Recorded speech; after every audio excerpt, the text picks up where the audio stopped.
Hamdeli. C'est le haq. Ishq. Mehraban.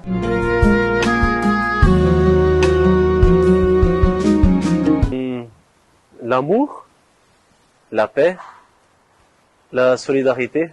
Alors, pour moi, le premier mot, ce serait la lumière, parce que je trouve que c'est une personnalité avec certaines caractéristiques qui ont amené de la lumière dans une période et un moment de l'histoire qui était plutôt sombre et où on ne connaissait pas assez bien les vrais attributs de Dieu. Et il a été ce messager qui a permis d'ouvrir les yeux face à tous ces attributs et toute cette bonté.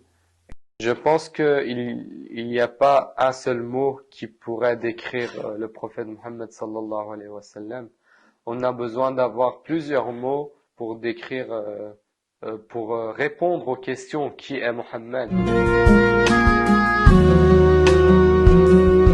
Le fait que lorsqu'on prie et qu'on fait la petite prière, on prie sur donc en français j'arrive pas vraiment à le prononcer, mais c'est quand on se rappelle lorsqu'on prie et qu'on le dit dans notre prière, nous fait plus rapprocher de cette personne qui nous tient à cœur. D'un côté, donc la prière qui va nous faire vraiment. Je pense que une des choses les plus importantes à propos du prophète, en tout cas de ce que j'ai entendu et ce que j'ai pu lire, c'était sa sérénité, sa façon dont il avait de répondre aux gens qui soient en sa faveur ou en sa défaveur. Donc même les gens qui peut-être étaient trop agressifs envers lui ou ne le respectaient pas, il restait serein et leur amenait une réponse qui, à chaque fois, à mon avis, a permis à ces personnes de se remettre en question. Et donc, au jour le jour, je pense que cet attribut est important et j'essaye de l'appliquer comme je peux. On a aussi le fait de faire tout ce qu'on fait après chaque chose qu'on fait, on essaye de se rappeler grâce à le mot qu'on dit à chaque fois, la phrase qu'on dit à chaque fois, Allahumma salli ala Muhammad wa ali Muhammad.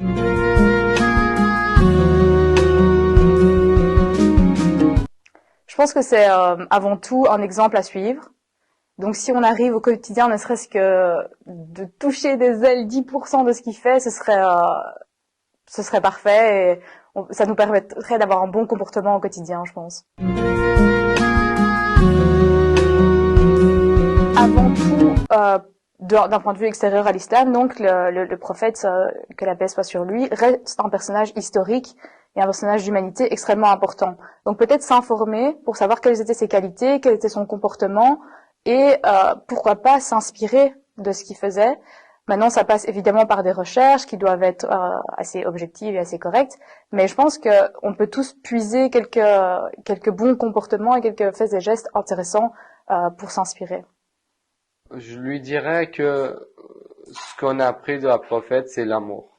Et l'amour, c'est quelque chose qui est quelque chose d'important dans cette société, dans notre vie quotidienne. L'amour aux gens, l'amour aux animaux, et tout ça on a appris de la prophète. Et ou quelqu'un qui n'est pas musulman, je dirais, rechercher trouver une réponse à cette question, qui est Mohammed.